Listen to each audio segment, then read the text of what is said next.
دیکھیے 3 پرابلمز ایسے ہیں انسانی تمدن کے جن کا کوئی حل انسان نہیں کر سکتا.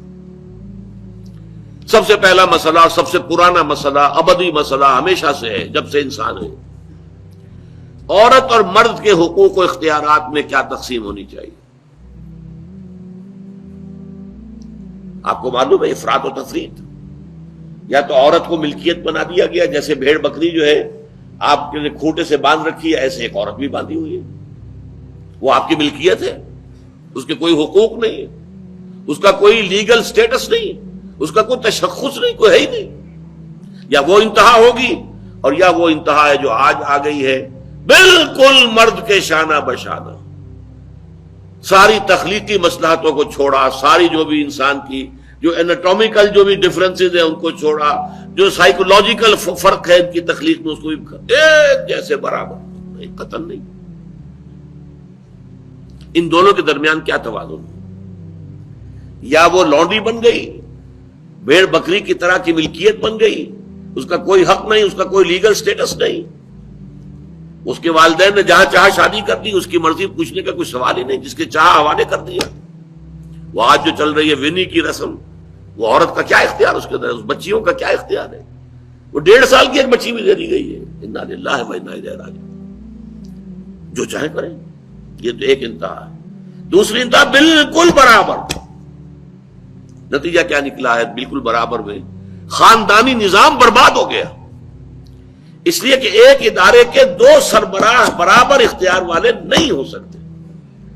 کسی محکمے کے 2 ڈائریکٹر ہو سکتے ہیں، کسی فرم کے مینیجنگ ڈائریکٹر 2 ہو سکتے ہیں. ڈائریکٹر 10 بنا لیں آپ، مینیجنگ ڈائریکٹر 1 ہوگا. کسی فرم کا چیئرمین 1 ہوگا، 2 نہیں ہو سکتے. کسی بھی ادارے کی اگر 2 بنا دیں گے فساد ہوگا، جھگڑا ہوگا، ان دونوں کے درمیان رسا کشی ہوگی. یہی تو ہمارا سب سے بڑا مسئلہ بنا ہوا ہے. پاکستان کا مسئلہ کیا ہے؟ ہم نے پارلیمانی نظام اختیار کیا ہوا ہے، انتہائی بیہودہ نظام، غیر منطقی نظام. آپ نے 2 بڑی بڑی سیٹس کریٹ کر دی، ایک ہیڈ آف دی اسٹیٹ ہے، ایک ہیڈ آف دی گورنمنٹ ہے. اب ان دونوں کے درمیان حقوق اور فرائض اور اختیارات کا کیا تقسیم ہوگی؟ ہو ہی نہیں سکتی. یا سارا کچھ صدر کے پاس جائے گا اور وزیر اعظم جو ہے وہ جونیجو کی مانند وزیر اعظم بن جائے گا، یا سارا کچھ وزیر اعظم کے ہاتھ میں ہوگا اور صدر جو ہے چودھری فضل الہی بن جائے گا، کہ جس کو وہاں ان کی دیواروں پر لکھا گیا تھا رہا کرو انہیں، چودھری فضل الہی کو رہا کرو.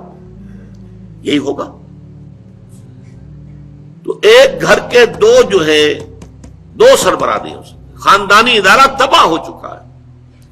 اور جیسے کہ یہ آپ کو کہاوت ہے کہ جس بلی کی دم کٹ جائے وہ چاہتی ہے کہ تمام بلیوں کی دمیں کٹ جائیں.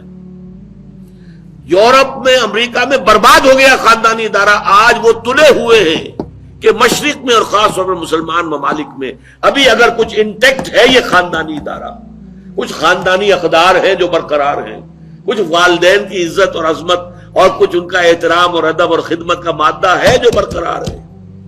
چاہتے ہیں کہ ختم ہو جائے، تباہ و برباد ہو جائے.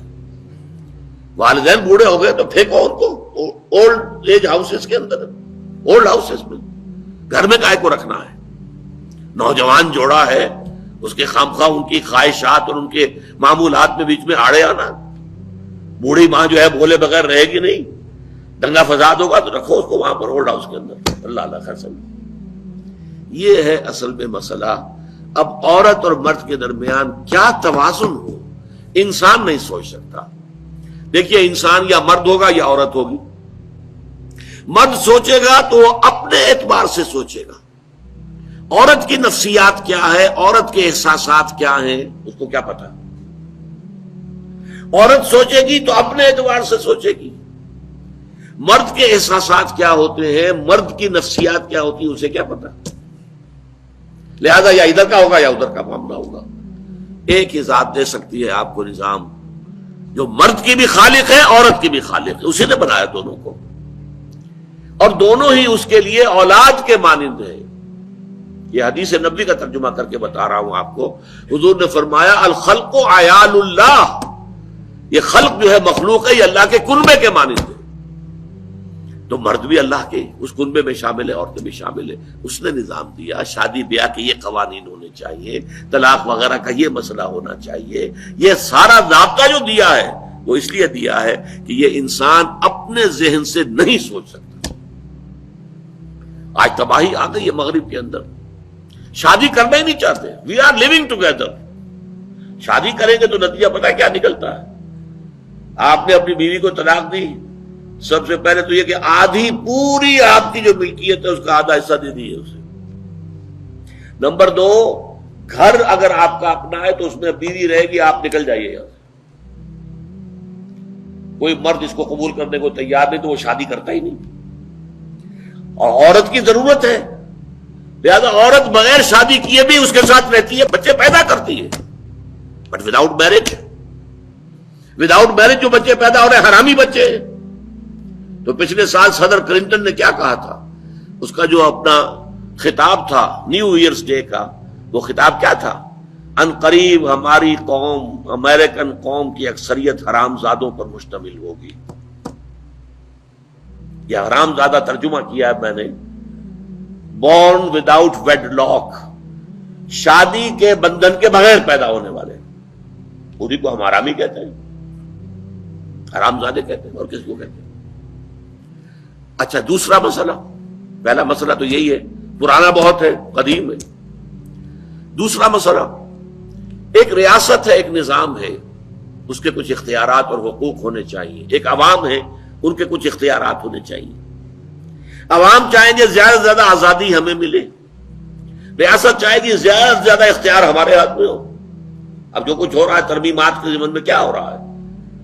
ایک طرف جو ہے مشرف صاحب چاہتے ہیں زیادہ سے زیادہ اور طویل سے طویل میرا دور اقتدار ہو اور اختیارات جو ہے میرے ہاتھ میں آ جائے، گھنٹہ گھر بن جاؤں میں فیصلہ بات کر. ساری کوشش ان کی ہے. اور یہ ARD وغیرہ کیا کر رہی ہے کہ نہیں حقوق عوام کے ہاتھ میں آنے چاہیے. اب اس میں بھی توازن کیا ہو؟ یا ٹوٹلیٹیرین سٹیٹ وجود میں آ جاتی ہے جو رشیا میں تھی، USSR میں تھی، عوام کے کوئی حقوق نہیں، no freedom of speech, no freedom of association. نہ تم اپنے خیالات کا اظہار کر سکتے ہو، نہ تم کو جماعت بنا سکتے ہو. یہ نظام تھا. کام کرو، ویجز لو، بس اللہ اللہ خرچ اللہ. حیوانوں کی طرح پر کہ صرف راتب دے دیا جائے گا، باقی تمہیں کوئی تمہاری ایکسپریشن، کوئی اپنے خیالات کا اظہار، کوئی فریڈم آف ایسوسیشن نہیں. امریکہ دوسری انتہا پر، مادر پدر آزاد. 2 مرد شادی کرنا چاہتے کر لیں، ایک مرد بیوی ہو جائے گا اور ایک مرد شوہر ہو جائے گا. لیگلی قانون کے نزدیک ریکگنائزڈ ہوگا. ایک آزادی کی وہ انتہا ہے. گیز، ہومو سیکشولز، وہ وہاں جلوس نکالتے ہیں، بڑے ٹھاٹ سے نعرے لگاتے ہوئے گزرتے ہیں. وہ ہنستے ہیں، ہم لوگوں پر ہنستے ہیں کہ پاگل لوگ ہیں یہ جو اس کو ہومو سیکشولیٹی کو بری شے سمجھتے ہیں. اور نیو یارک کا جو میئر ہے وہ لیڈ کرتا ہے پروفیشن. کیوں کرتا ہے؟ اسے اگلا بھی الیکشن لڑنا ہے اور گیز کے ووٹس بہت ہیں.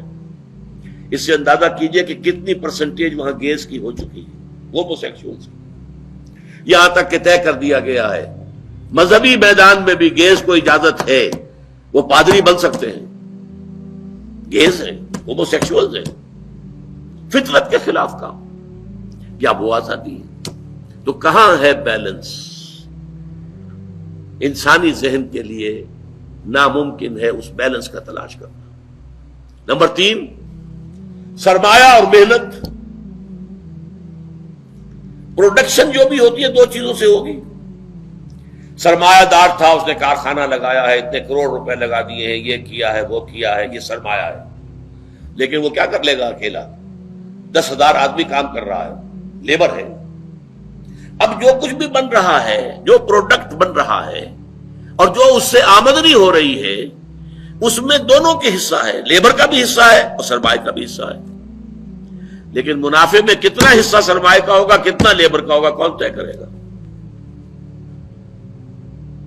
یا تو سرمایہ داری بن جائے گی، سب میں تو آپ کو 10 روپے دے سکتا ہوں ڈیلی ویج، منظور ہے تو کام کیجئے ورنہ چاہیے دفع ہو جائے گی.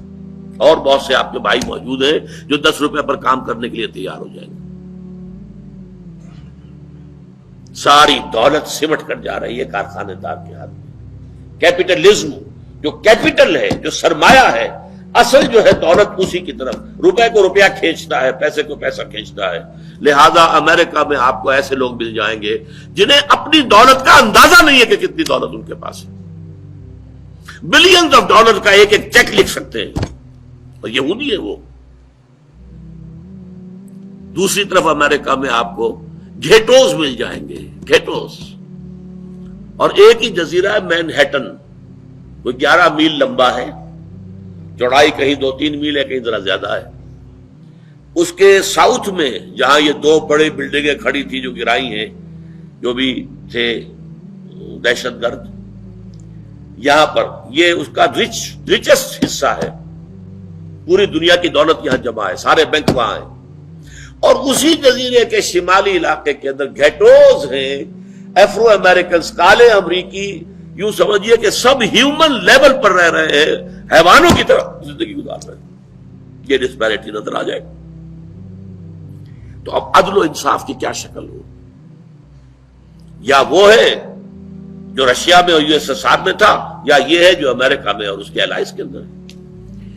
یہ ہے وہ مسئلہ جہاں انسان ہاتھ جوڑ کر گھٹنے ٹیک کر اللہ سے دعا کرنے پر مجبور ہے، اے اللہ تو نے مجھے فطرت سلیمہ بخشی، اے اللہ تو نے مجھے عقل سلیم سے نوازا، اے اللہ میں نے تجھے پہچان لیا کہ کل شکر اور کل ثنا کا مستحق تو ہی ہے.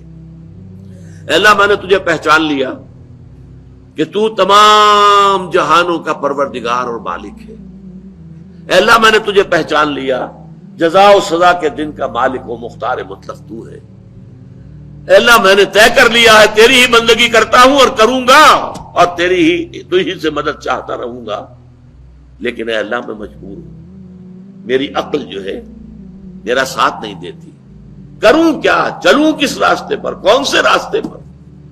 یہ عملی حصہ ہے دین کا. وہ سارا تھا فکری، نظری، ایمانی حصہ. الحمدللہ رب العالمین الرحمن الرحیم مالک یوم الدین، یہ کیا ہے؟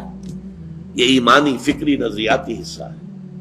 عملی حصہ کیا؟ اہدنا الصراط المستقیم، ہمیں سیدھے راستے کی ہدایت بخش. صراط الذین انعمت علیہم، راستہ ان کا جن پر تیرا انعام ہوا، تیرے پسندیدہ بندے جو ہوئے. غیر المغضوب علیہم، جو مغضوب علیہم نہیں ہوئے، ان پر تیرا غضب نہیں آیا، غصہ نہیں آیا. ولا الضالین، اور نہ ہی وہ سیدھے راستے سے پٹ گئے. یہ ہے سورہ فاتحہ کا مقام. گویا کہ اصل میں یہاں پر قرآن مجید، اس کے اصل مخاطب کون ہے؟ وہ سلیم الفطرت لوگ، وہ سلیم العقل لوگ، جنہیں قرآن کہیں کہتا ہے الذین یعقلون، کہیں کہتا ہے الذین یفقہون، کہیں کہتا ہے اولو الالباب، ہوش مند لوگ. یہ وہ لوگ ہیں کہ قرآن مجید اصل میں ان سے مخاطب ہے، اور وہ خود سفر طے کر کے اللہ کی ذات تک، معرفت خداوندی تک تو پہنچ گئے ہیں، لیکن اب عملی زندگی کے اندر رہنمائی کے لیے درخواست کر رہے ہیں اہدنا الصراط المستقیم صراط الذین انعمت علیہم غیر المغضوب علیہم ولا الضالین. یہی وجہ ہے کہ فوراً سورہ بقرہ شروع ہوتی ہے الف لام میم ذالک الکتاب لا ریب فیہ ھدی للمتقین. یہ ہدایت ہم تمہیں دے رہے ہیں. یہ قرآن جواب ہے اس دعا کا اہدنا الصراط المستقیم.